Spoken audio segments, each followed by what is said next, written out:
Hello and welcome to the Binge Thinker episode 15. My name is Jameel Raymond. It's an absolute pleasure to have you here today. Today's episode is all about Stoicism, a fantastic ancient philosophy whose wisdom has permeated many great minds, and I think is a fantastic mental tool to have in your arsenal to help you become your highest self. So we're going to talk about the history of it, how it's applied to me, and some practicalities that you can apply to your own everyday life and give you that little extra mental boost and a little bit of extra oomph to get it past your day. Get past your day, get through your day, improve your day, something or other like that. Before we get into it, I had this little idea for just a little segment on the show called a binge thought. Obviously trying to be a binge thinker, not trying to be, am a binge thinker, thinking a little bit too much, talking a little bit too much. That's kind of the nature of who I am. I've just had a long black, so my mind is racing, and I am in the very common perspective that I usually am, or the current state, rather, of where my brain is thinking too fast, and it is tripping over my tongue, and now all of my concepts and thoughts are muddled. That's most of my brain a lot of the time. But hey, that's the nature of what it is. It gets me into cool things, so I embrace it. Hopefully you are too. But yes, binge thought. I've had this idea for a while, and I would really love someone to make this come to life because I just don't have the time or the patience for it. So for ages, I've had this idea about creating an app where here's the problem. Here's how you start a business idea. You talk about the problem you're trying to solve first. So the problem that I see is that I like spicy food. A lot of people like spicy food, but there is no real palatable scale to understand how spicy a food is when you eat it. Now, there is that scale of, what's it called now? That spice scale. They use it on hot ones a lot. Scovilles, there it is, the Scoville unit. But a Scoville unit of measurement of spice, I don't even know what the fuck it means. And if your units of measurement are going into the hundreds of thousands, why do you really need to get to that amount of unit to measure something for heat? That doesn't really make any sense. Like, when you get to 1,000,000 Scovilles, why can't you just pare that down to like 10 out of 10 spice, right? And that therein lies part of the problem of what I'm trying to solve here, is that you can talk about Scoville units and talk about spicy food, but in real life, what does that comparatively, feel like on your tongue, on your palate? So this idea is that we create a standardized unit of measurement of relative spiciness to common spicy foods. So for example, maybe we do the old school chili system, right? You go 1, 2, 3, 4, 5 chilies. And with the 5 chilies, lowest one is maybe scaled to like Tabasco, something that's really weak. If you're white, maybe it's toothpaste. Maybe it's white pepper. I don't know, right? But you scale that up, so maybe you go from Tabasco to jalapeno to, habanero as far as relative spice, all the way to something that's just ridiculously spicy in the 5th spice. And if you are a restaurant or a place that is known for its spicy food, for example, there's a place called Crazy Wing in Chinatown or in the CBD of Melbourne that's known for its crazy spicy wings.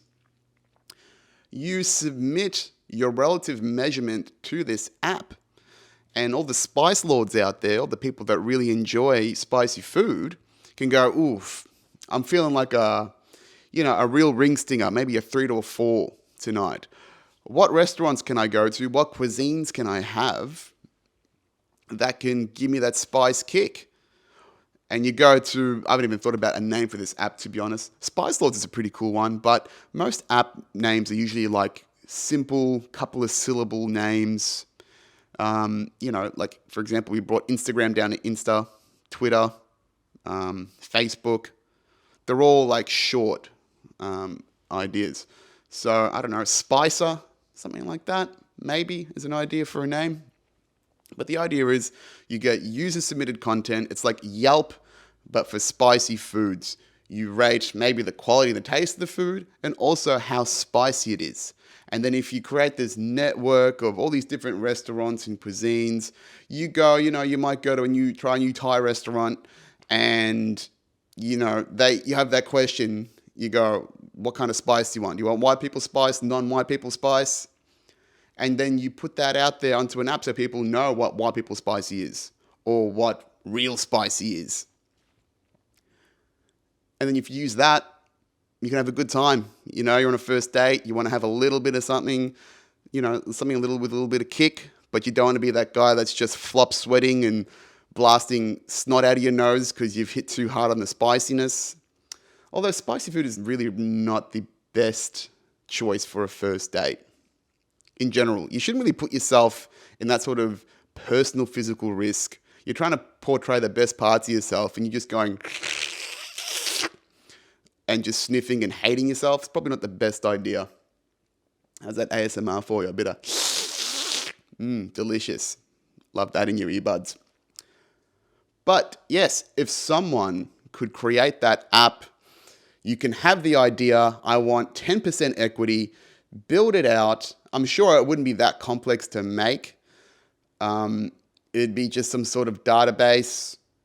You would probably just have people submit their content to it. You go out to popular restaurant and food chains and reach out to see if they want to submit some content, because essentially it's free marketing for these places, right? If you are a restaurant that prides itself on spicy food, how big is the spice community really? Is there a newsletter that the spice lords are rotating around to get to the spicy food? Or is it just mainly for the general population who want a little bit of flavor, a bit of variety, but don't want to pay for it, with their mouth and their assholes later on? I mean, for now, personally, I used to love spicy food. I used to fucking chew it down all the time.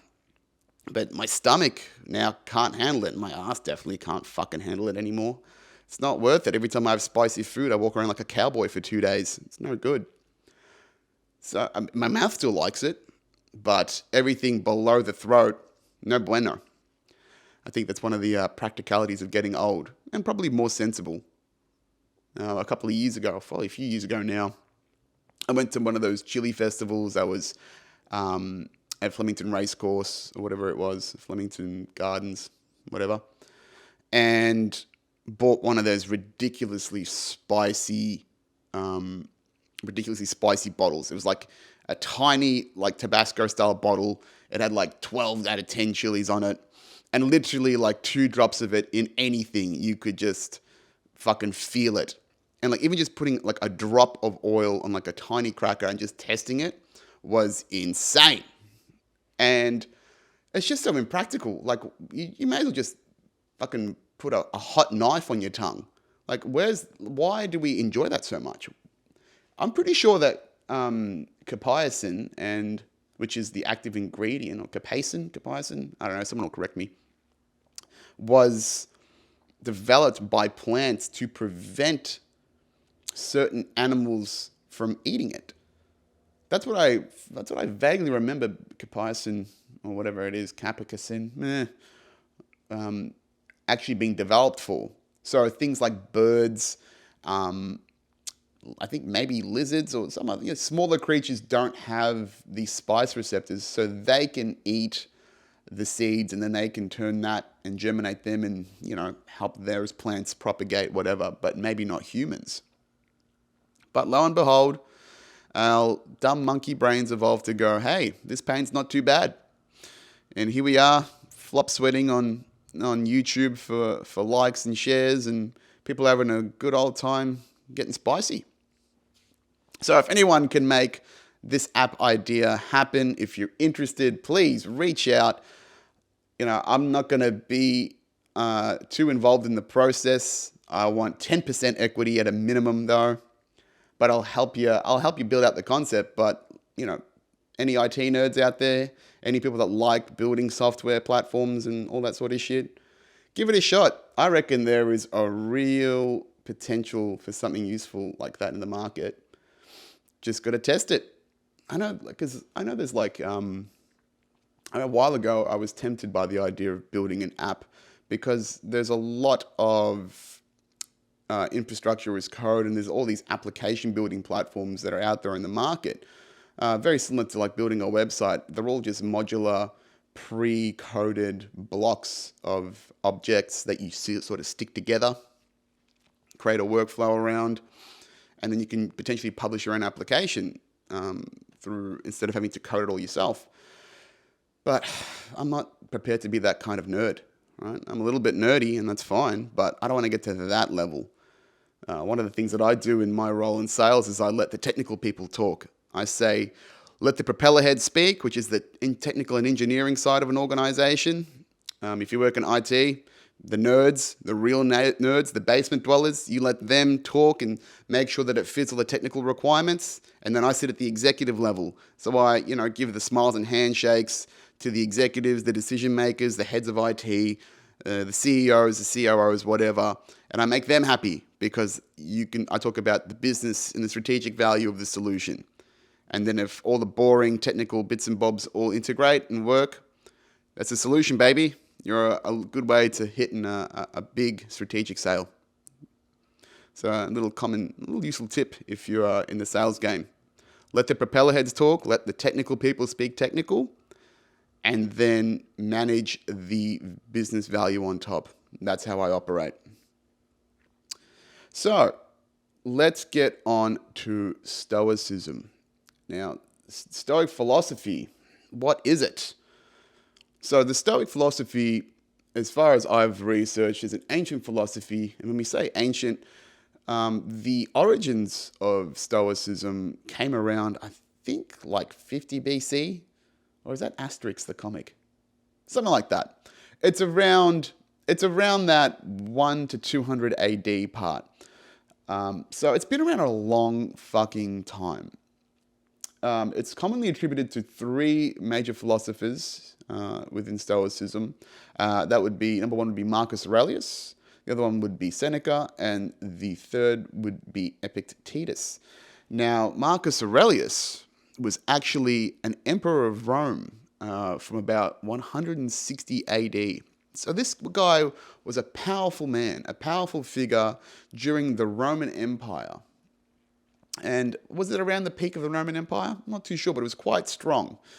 He was still fighting wars, still conquering lands far and wide, fighting off the birth of Christianity and the growth of Christianity. Because remember, Christianity didn't really exist until 160 years before him. So Jesus might have been popped out and gone, but people are still believing his word, and that's spreading like wildfire. As far as wildfire can spread in a desert, I suppose, but hey.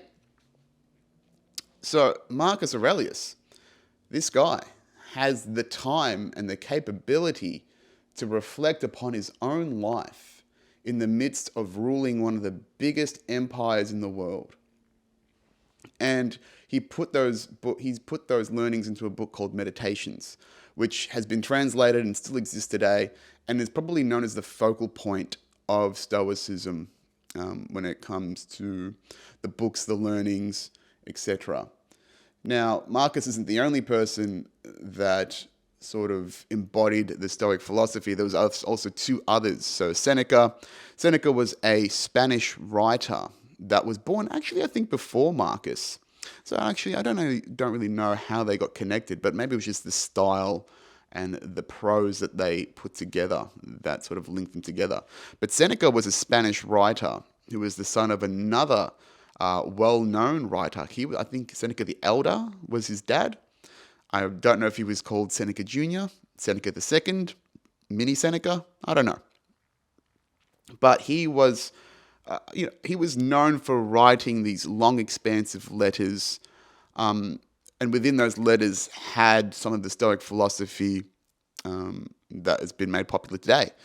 Now, him being Spanish, he actually went to Rome to teach philosophy and to keep writing, but he was actually exiled from Rome for quite some time, but then was pulled back in and was actually one of the teachers of Nero.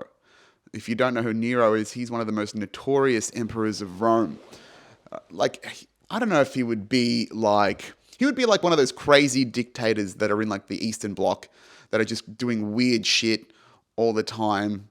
There is one fucking dictator. I can't remember where they are, but they just added their own month to the year in that country. I've got to find out where that is, but it was like, I saw that somewhere else. I think it was a different podcast, that there's some crazy dictator in the Eastern Bloc that, yeah, is so fucking crazy that he just added an entire month to the calendar of his own country. And it completely fucks everything else up in the businesses. Was it like Uzbekistan or some shit? What's one of the stans? One of the not so good stans. Pakistan #1. Don't you forget it. I actually got to do another episode. I want to do an episode on Imran Khan. There's a lot of crazy shit happening in Pakistan at the moment. That's my dad's native country, which I think is quite interesting. I'll go to invite another Paki and get them involved in the conversation. By the way, Paki is not racist if you are Paki, right? It's just like the N-word, but for brown people, not black. Anyway, circling back. Seneca, teacher of Nero, and then there's Epictetus. Now, Epictetus was actually born a slave. And he was a slave until he was about 30 years old, which was one of the laws around ancient Rome at that time. But then he actually dedicated the rest of his life to teaching philosophy in Rome and I believe in Greece after he was exiled from Rome. People love exiling people in the ancient days. Just going, you know what, fuck off. Fuck off somewhere else. I mean, it's a pretty cool way to do things. Just fuck everything off. But it wasn't because of anything he did. I think there was just, again, one of those crazy crackpot rulers of Rome or some patrician was just like, you know what, we're getting rid of all this sort of shit. We're just getting rid of philosophers. We're getting rid of thought. That's usually the one of the bedrocks of a failing empire, is when you are trying to cease and desist any dissenting thoughts or new thoughts to the current culture. Take note, America. So these three, they formed or are the most common attributors of Stoicism. But funnily enough, one of the origins of Stoicism actually came from a person called Zeno, who was a Greek. He was a Greek merchant who got exiled off a shipwreck for some time. And one of the earliest attributions of the Stoic philosophy was to him. And this Stoicism actually comes from the term stoas or stoa. And a stoa is basically like a stoop, like a staircase stoop. So like this old Greek dude is potentially just sitting on a staircase on the streets of Greece, just talking shit about, hey, things might be tough, but don't be affected by them. And I think the stoop of which he sat on is still preserved in his hometown today. It's probably like cordoned off, part of their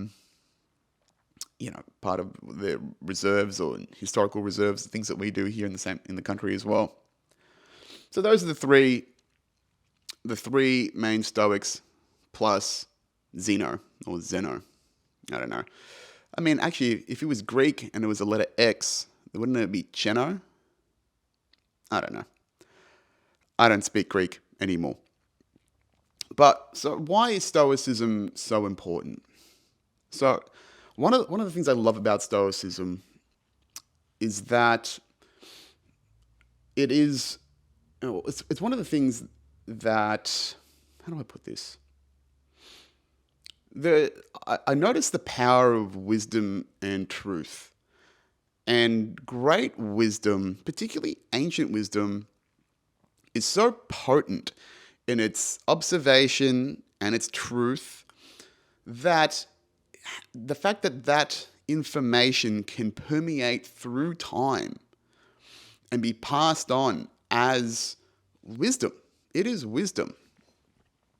And truth and wisdom as information carry itself through energy, through the way that we talk about it and share it amongst society. And if it's been there since the earliest forms of language and communication that we have recorded, it must be some fucking true shit, right? The fact that it has maintained its longevity and its currency and its relevance even in today's society, and even more so, needed now more than ever, particularly in a time where we are so emotionally dysregulated and our media is so polarizing and is deliberately triggering emotions so we stay connected and enthralled in it. Because again, we live in this attention society, and that's what they're trying to do, is leverage fear and emotion to maintain attention so they can keep selling you shit. The practice of Stoicism is more important and more relevant than ever. So what Stoicism is often commonly attributed to is the concept of emotionlessness. When you think of someone that is stoic, or if you've heard the term stoic, you do think of this unperturbed, unshaken individual in the face of adversity, of challenge, of extreme situation. Someone that is still, centered, and stoic, for the lack of a better term. It really embodies itself. It's unreactive to the situation. But is it really emotionlessness? I don't think so. It's really a great practice of non-reactivity. And as I've talked about in this pod previously, one of the practices of non-reactivity and not letting the ego twinge at everything that happens in your existence in front of you is one of the great practices in maintaining and preserving your emotional energy and to suffer less in your day-to-day life. And why I think it's so potent and valuable is, again, that non-reactivity is quite amazing as a concept from so long ago, because things like psychology didn't exist back then. Psychology is a quite recent phenomena of the exploration of the mind and what it can do. Maybe the last 200, 250 years have we really looked at psychology. But this tool of non-reactivity and detachment from outcome and external stimuli is probably one of the first known presences of this detachment of emotion that has been taught in the West. And what I mean by that is that there are plenty of other philosophical areas, such as Buddhism, Taoism, that are Eastern-based, that talk about the practice of non-reactivity and the idea of mindfulness and being aware of your own emotional state and how you perceive the world, and being unattached to the outcomes of the world because it's constantly flowing and changing. And that is a core, one of the core teachings of Buddhism. And then the constant flow of the Tao also, again, teaches non-reactivity, non-attachment. So if these three now, two Eastern and another Western philosophy, have permeated these truths throughout thousands of years, and they still remain relevant today, again, that power of wisdom, the power of truth, that is something that you should define and build a life and a value system around. And it's extremely important, because this Stoicism has been taught, through books and through language to other great philosophers, other great notable people in history. Like if I look here, George Washington, Frederick the Great, Teddy Roosevelt, Ralph Waldo Emerson. These people, these notable people of history, all took a significant amount of their own philosophical approach to life from the Stoics. So these guys are really just the grandfathers of ethics, to a well-examined and well-disciplined life. So, what is Stoicism about? We talked about the non-reactivity, and what it means to me is that, well, let's take a backward step here. Let's talk about the values of Stoicism. So what are the 4 key values of Stoicism? So these are the practices or the values that you need to apply in every situation that occurs into your life. And those 4 key values are temperance, justice, wisdom, and courage. So temperance is the practice of steadiness, of patience, of moderation. So that's probably the key element of the non-reactivity that you should be applying to your everyday life. So is it life in moderation? Does that mean you need to be less dependent on the vices that, will impediment your life unknowingly? Is it, hitting the piss too much, taking too many drugs, whatever addictions you have, gambling, pornography, whatever it is? How can you minimize and moderate these things in your life so they have less emotional control and keep deregulating the way they are? So that's number 1 as far as the main values of Stoicism. Number 2 is justice. How can you be fair and righteous and right and balanced in the way that you live your life? Are you living in a way that is equitable and is fair to all parties? We talked about last week win-win situations and how they are very, very possible. And not because you gain something, someone else doesn't have to lose. There is that possibility of abundance and mutually beneficial outcomes for everyone. Number 3 is wisdom. How can you apply your knowledge to the real world, and how can it help serve you in your day-to-day life? Wisdom is just applied knowledge, applied correct knowledge that has been proven to itself in its effectiveness time and time again. And again, that just permeates through time, through success in a multitude of ways. And then the 4th one is courage. Courage in the face of the fears and the risks that you see within your own life and what you see around you, the internal and external perspective. When can you practice that courage to help yourself grow and to be disciplined in your approach to become the best that you can be? So the practice of these 4 virtues in any situation and decreasing the reactivity in your life, similar to mindfulness, similar to observation and self-observation and paying attention to your own thoughts, is a great value system that you can apply every single day to every single situation that you find yourself in. And I've found this particularly useful in just dealing with people in the outer world every day, and also teaching myself to self-regulate my emotions and perspectives in my internal world on a daily basis as well. So how we can apply this is there's a couple of quotes, a few quotes that I want to explore with you guys. Some of the philosophies and the mindsets of the greats that I will talk to you about and why I think they're important. So number 1 is from Seneca. Now Seneca says, we suffer more in imagination than reality. Now, what that means is that so much of what we perceive to be a threat in our worlds is probably just made up.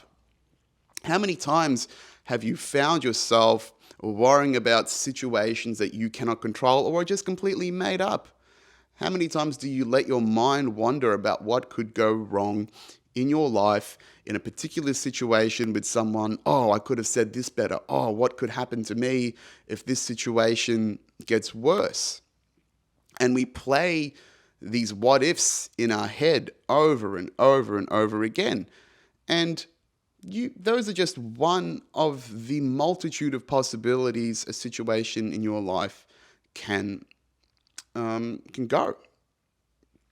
And it goes back and ties into what I've said before about the stories that we tell ourselves. Right? These thoughts, these perceptions, these narratives in our own head about someone or something or a particular situation. Most of them are just stories that we've told ourselves and are not actually true or haven't actually applied to us.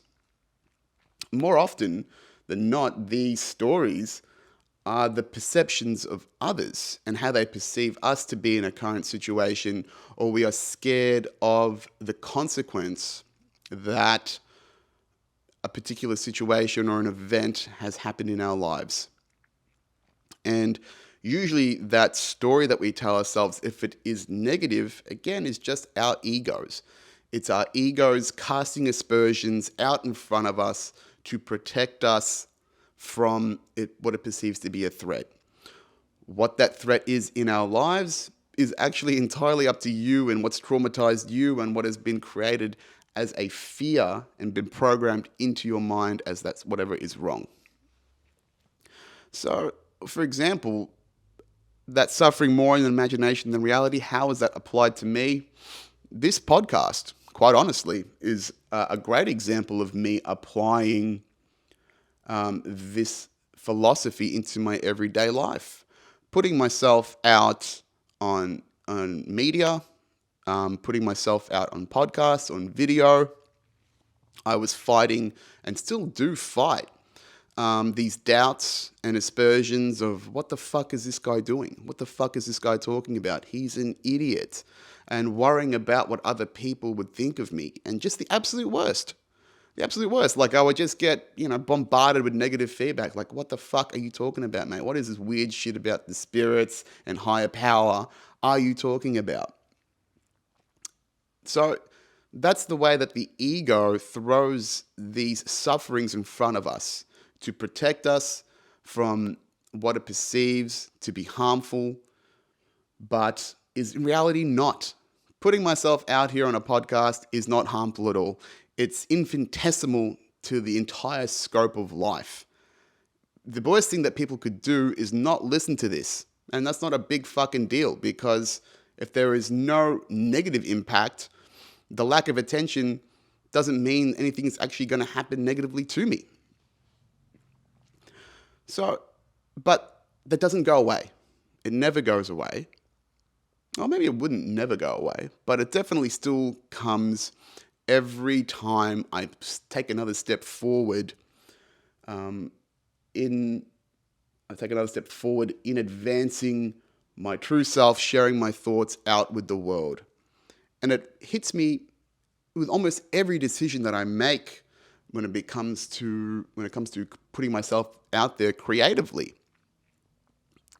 Even changing the format of this podcast and changing the way I talk about things, to the way that I cut and edit the pod, to the way that this set is designed. Now, if you're on video, you see I've moved myself to my couch because I can't be fucked setting up the studio setup. There's no point. What's the big deal? You don't need to see that ACN sign. It's there. But all of these decisions and all of these options create potential imagined sufferings in my own mind about what could go wrong or what I could be judged for. But again, it's up to us and it's up to you as the individual to determine whether that is a genuine risk in your life, or is it just some bullshit that your brain is throwing in front of you because you're pushing against your edge. This is still uncomfortable for me. And it will continue to be uncomfortable for a while. I don't know when it won't be. So with every discomfort, with every pushing forward, this is what is going to happen. I am going to suffer potentially. I'm going to have these aspersions cast on me. But the reality is, the feedback that I've received for the stuff that I'm putting out there has been immensely positive. And getting those wins on the board helps counterbalance the bullshit that happens in my brain every time I push something forward and progress something forward. And then when you get enough runs on the board, you create more of that emotional self-regulation about these bullshit concepts and ideas of what you're doing is wrong and people are going to judge you, and you step forward into it. And then we create momentum. So that's why I love this quote, because it's a great reminder of the wisdom of the stories in your head, the whispers that you have in your mind when you are, creating something new, or when you are pushing something forward with yourself. Don't waste your time and don't put your attention on these imaginary what ifs and what could be's. If you have to dictate the path of your attention, focus it on what could be, right? What could go right? What will this do to get me closer to the vision that I have for myself? And that is a great way to move forward and a great way to push yourself to that next level. Or take an objective view of the reality. If things are going wrong for you, one of these other great quotes that I remember is, was it Steve Harvey who said this?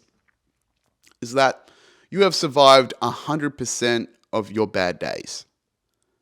So why would you not be able to overcome what is in front of you right now?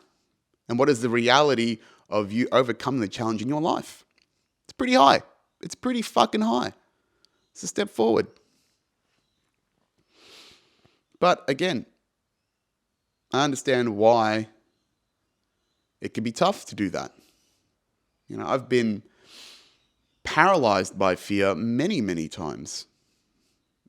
And that paralysis of fear hasn't been because of something physically holding me down. It is my body going into flight mode or freeze mode for quite a long time.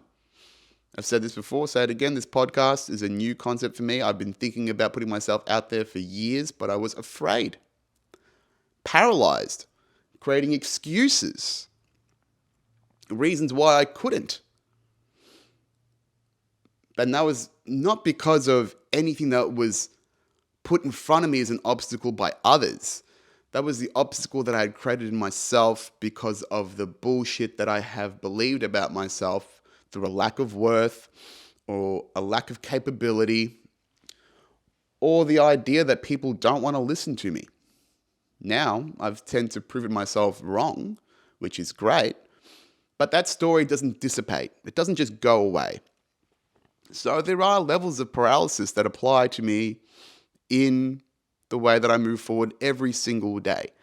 And that's something that's important to recognize, is that it's not one and done.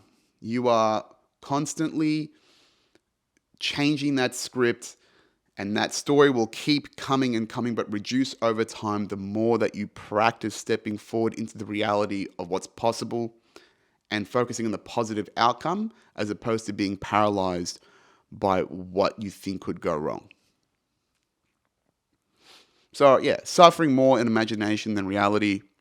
A great way to remember that a lot of this bullshit and a lot of what could go wrong is probably just false shit that you are creating in your brain because the ego is doing its job. Ineffectively, but it's trying its best. The next quote is by Epictetus, which is, don't explain your philosophy, embody it. So it's easy to fucking talk, but you need to do, right? Words are cheap.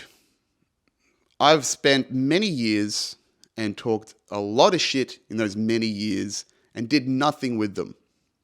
And that was the cause of my suffering, because I would betray not just others with my lack of integrity, but I would betray myself and my self-integrity by telling myself, yeah, I'll get fit, yeah, I'll sort my shit out, but never did. And when you betray yourself, you let yourself get away with a lot more dog shit, and it actually does a lot more worse for you than it does anyone else. Because if you can't believe yourself and what you're going to do for yourself, how is anybody else? It's your fucking life. No one is responsible for your life except for you. You're probably an adult by now. I don't think I've got anyone under 18 listening to this podcast. And even then, you should have at least enough emotional maturity by your mid to late teens to understand or start to put yourself in the direction of where you want to go.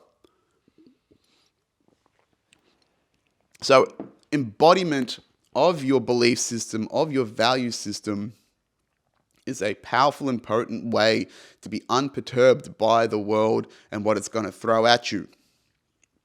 By having a centered value system that is your core, that you know that these beliefs are true and will continue to serve you day in, day out, that embodiment of those beliefs is what will create personal power for you and will give you that resilience in the face of adversity in every dimension of your life. One of the other things that I like, I think it was Andrew Schultz that said this, but again, stuck with me in a very similar way, is that don't tell people, show them. And why that resonates with me is that it's easy to be, it's not easy, but it's the simplest way to get someone to be convincing or try to convince someone of something is to talk to them about it. That's what salespeople are for. They try and talk you into something. But that is a low fidelity way of engaging with people. You can talk a big talk, but where is the fucking walk? So if you can show someone what you are doing, instead of selling them a product, you show them the end result, that has a lot more power and potency because you've proven your philosophy. You have proven your theory, your strategy. You have executed it, and it has been successful. And that has significant more value than a concept or a blueprint. And why that applies to Andrew Schultz. So if you don't know who Andrew Schultz is, he's a fantastic comedian, one of the creators that I have kept a keen eye on, someone that I gladly bow to as a great innovator in the creative space for comedy.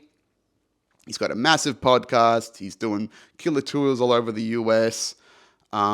And has really nailed the new digital economy and the new creator economy. And yeah, I keep an eye on his stuff all the fucking time. But how that applied to him, as it was a great example, is that when you are in the market of creating content, creating a show, creating a series, whatever it is, when you go into that market, what used to happen was you would go in with an idea. You would go to an executives, you would go to a Comedy Central or a Netflix or an Amazon or whatever with the idea for a show. It could be a sitcom, it could be a comedy special, whatever it is.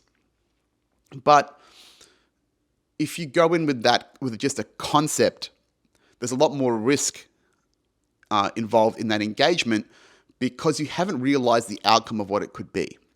So that means these executives, these organizations have leverage and power over you because they go, yeah, it sounds like a good idea, but we don't want to take this risk on, so we're going to give you a lot less money because we don't want to take the risk. And if we fail, we don't want to lose $1 million or a few $1 million in this process. But he created and produced his own content, his own specials, his own series on Netflix. And by doing that, by showing them the finished product, showing that the numbers that he had behind him in hundreds of thousands of subscribers, millions of likes and followers, that creates leverage. That creates power. That shows that you aren't full of shit, that you have walked your talk. And then by having that finished product ready to go, hey, Mr. Executive, I've got a finished, ready solution. I've got brand leverage and equity behind me. Look at my follower base that we can add value to your organization. I want a lot fucking more for it than what you would give me for an unfinished piece of work. And that turned out to be right. He made a shitload of money in that process. And, it was a very successful launch during the pandemic. Schultz Saves America. Go watch it. It's a fantastic little series. But again, that goes back to this embodiment, right? This philosophy of what you are, what your brand is, who you were trying to be. If you embody it in the work that you create and what you put out there, then you are a lot less susceptible to the risk and negative perceptions of others. Now, that's a delicate balance to get to that point, to be able to stand on your own 2 feet and go, hey, this is what I stand for, and this is what I create, and this is what I'm putting out there. But once you do, it's a powerful position that attracts wealth, abundance, outcome, whatever you're aiming for in life. So that embodiment of self is extremely potent.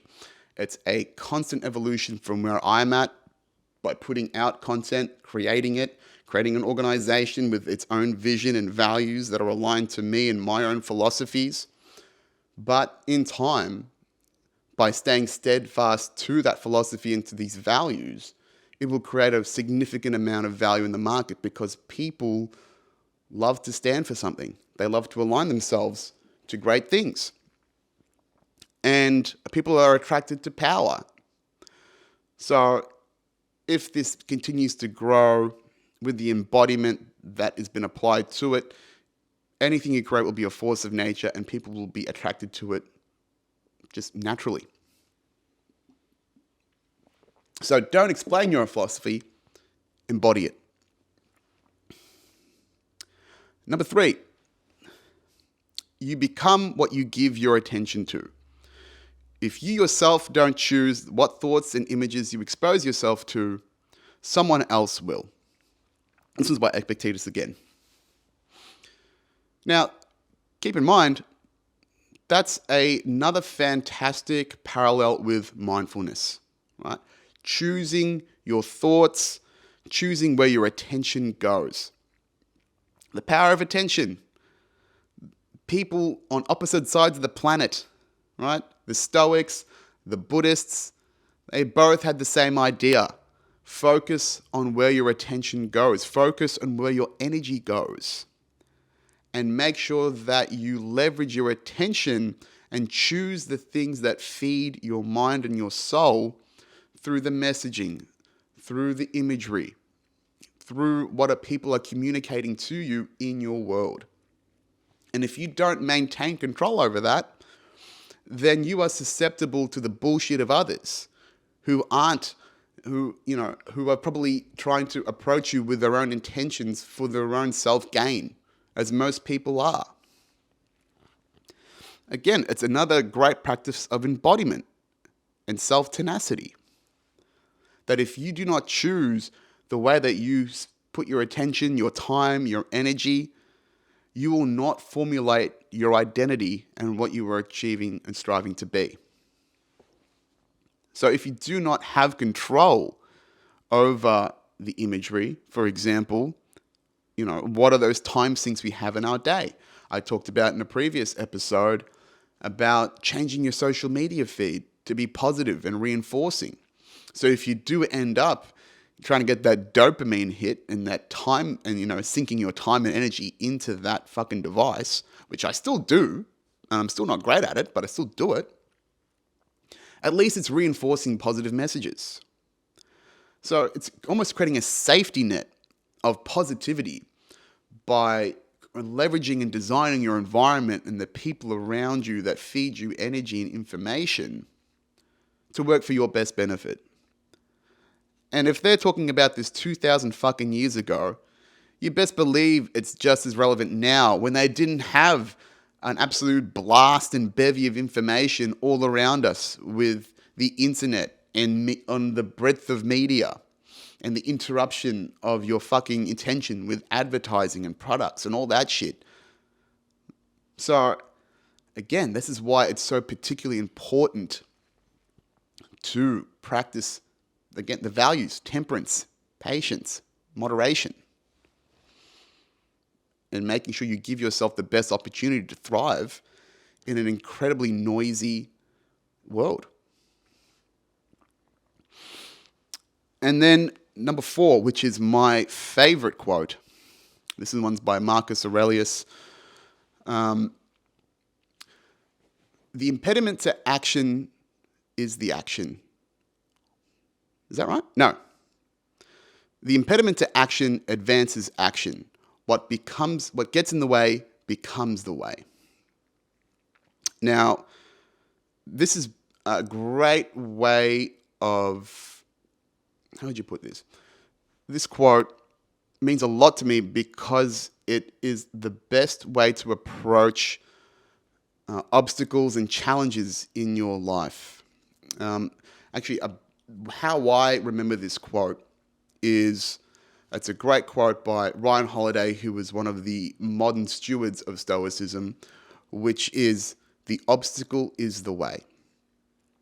And what that means to me is that the challenges in your life are opportunities to practice the four values of Stoicism: temperance, wisdom, courage, justice. Every obstacle, every challenge in your life is that opportunity. Is it the opportunity to practice temperance, to be patient, to not react to the obstacle that is in your way?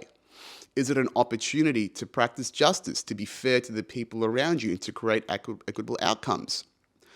Is this an opportunity to practice, courage?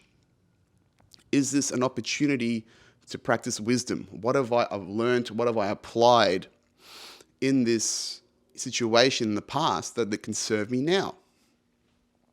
So when you approach it like that, when you approach that every issue in your life is an opportunity to attain any of these values and create experience and generate experience in any of these four values, it changes the perspective. It creates the opportunity to learn and to gain, as opposed to perceiving it as a challenge or an issue or a problem. There is something to be gained in this situation. Just like with lockdowns, I said it, there is opportunity in all chaos. So, how can I change my perspective to anything that's in front of me and make it positive? That's what I take away from the obstacle is the way. And with that change in perspective, I actually embrace problems in my life now, because it's that opportunity to grow. It's an opportunity to take something head on, take charge, and be able and know that it will give me something to make me more tenacious, more capable, wiser, and carry that with me and carry that wisdom with me into whatever else is coming in life. So the obstacle is the way. Really, really potent philosophy, really potent quote that can really transform the way you think about the problems in your life. And those are the big four, guys. There are plenty more great quotes out there. If you do want to follow up more on Stoicism, which I highly recommend, some great sources for Stoicism: the Daily Stoic by Ryan Holiday. He is, like I said before, one of the great modern stewards of Stoicism. He owns this Daily Stoic website. He's got a daily email newsletter that shares his insights and his wisdoms. And he has great little clips and reminders of philosophies that you can use to apply to your day. So follow the Daily Stoic on Instagram, TikTok, all the social media. Again, add it to that positive social media feed to reinforce good things in your life. Check them out. A fantastic source of modern application of Stoicism to the current day. The next thing would be to get Meditations by Marcus Aurelius. That is known as the Bible of Stoicism. Highly recommend it. I've read parts of it. I have trouble reading nowadays. I really do. I cannot fucking read a book to save my life. And I'll keep buying the books, sure. But it really is down a Blinkist and just short little clips of insights. Hey, I seem to be doing fine, okay? But I do feel a little bit guilty that I can't read a book or don't have the tenacity to read a book anymore. But Meditations by Marcus Aurelius, if you're a reader, You will find constant wisdom in there, little bits and pieces that you will carry with you ad infinitum. And then, what is a great way to practice Stoicism in your life? So, the Stoics were big in practical terms of things like journaling. And I've talked about journaling before, a great way to reflect on your day, which is your life. Meditations by Marcus Aurelius was literally meditations on his life, observing his life, observing the lessons in life, what he took away from his experiences, and writing them down, reinforcing these lessons into wisdom that have now shaped the minds of many great people. And it could do the same for you. Get those recurring thoughts out of your head. Get those feelings out. Don't let them sit there and ferment and bottle up. And then you can look at these abstract concepts, put them down on a piece of paper, and get to finally analyze and observe behaviors in your life. Like I said in the previous podcast, a great way to find purpose in your life is to journal bits and pieces of your day where you felt the most empowered, the most aligned, the most positive. Once you get that out, it's like a whiteboard session. You put a bunch of concepts on the board and then you connect the dots. And that's a great way to find the crumbs in your existence to your higher purpose and your higher self. So journaling, great practice. And I guess the other thing would be non-reactivity. When things go wrong in your life, give yourself a second before you emotionally react to it. Hold it. It's a practice. It is a literal practice of temperance, of self-regulation. When shit's going wrong, when something in your day happens that fucks you up, no matter how big or small, you might feel that emotion bottle up and you can feel it rising within yourself. Just take a second. Take a second before you yell, before you curse, before you throw something across the room. See what you can do to regulate that emotion. And just sit with that. Because once you do that, and I've said this before and I'll say it again, the gap between action and reaction is growth. And Stoicism is a perfect example of that. If you can learn not to react to the infinite possibilities and infinite negativities that the world and the universe can throw at you, you will be unstoppable.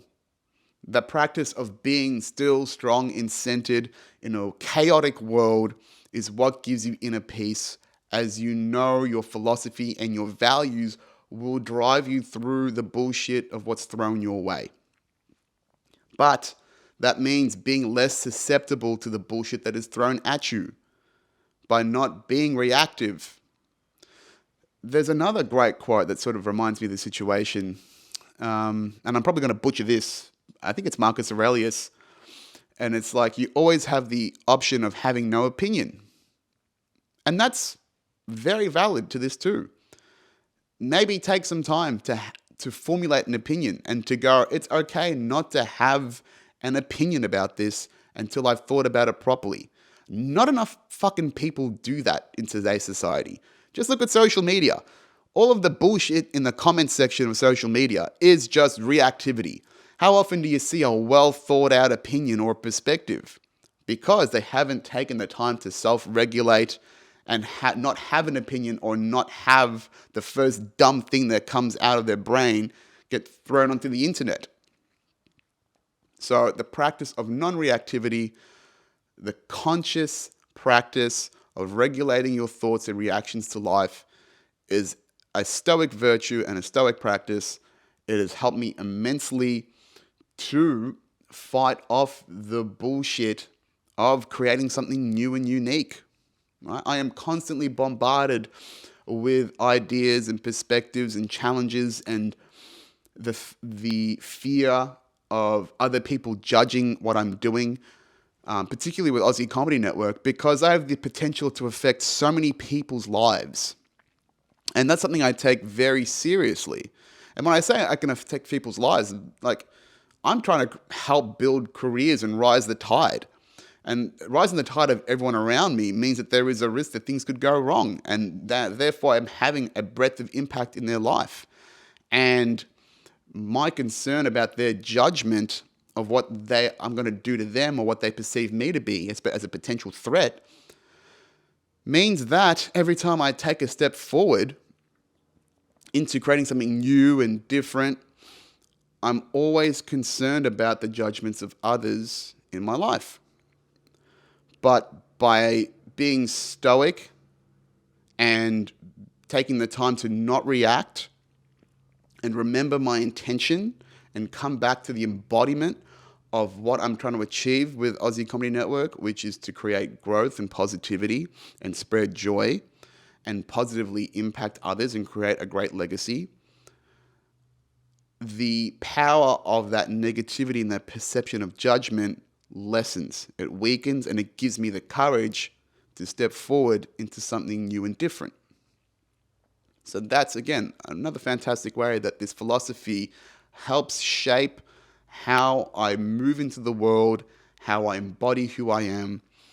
And hopefully that gives you some great examples about how you can embody it into any element of your life, whatever you're trying to step into, whatever you're trying to become, or even as something as simple as creating a value system that you want to stand for and start applying in your own life.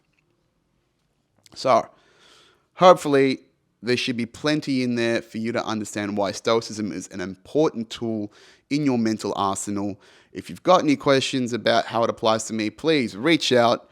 Everyone that listens here knows that I'm an open book. Come talk to me anytime you like. And I think I'm going to leave it there, guys. I hope you found something useful in this. I think it's extremely important. I'm passionate about Stoicism. I should probably get a little bit deeper into it myself, but plenty of sources of information there, something to reflect upon. Hopefully there's something that sticks into your little brains as a little earworm, and you can carry that with you into your days. And let me know. Let me know if this has planted a seed for you, see how it's applied into your life. I'd love to see the fruits of this mental labor and see how it's impacting you for the better. Next week, podcast as per usual. I don't know what it's going to be. It's either going to be something more philosophical. Actually, I do want to talk more about, in that episode with my mate Daniel, honestly, guys, that clip I put up about all being energy, all being waves, that is a fucking key to life. I have to write out the parallel theories around that to really explain what I mean about that.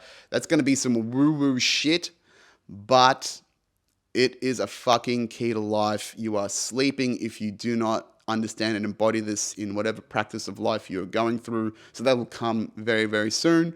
Or it'll just be another great chat with a friend of mine about some other bullshit, which is also fun too. Socials, you know where to find me. Jay Raymond on Instagram, Aussie Comedy Network on TikTok, Instagram, Facebook, YouTube. Hey, would actually really love if you want to do something for me, if I've helped you out, please get on iTunes, get on Spotify, rate this podcast, give me some feedback on it, rate it 5 stars if you please, so I can get the word out there and start climbing some ladders. I do want to market this podcast a little bit more and get onto other people's podcasts. It's on the massive to-do list of things I want to do. But yeah, if you want to help me out, like it, share it with a mate, give it a good rating so other people can join the bandwagon and hopefully get something out of it just like you have as well. Thanks a lot, guys. Thank you, Binges. I will see you again next week. Take care for now. Bye.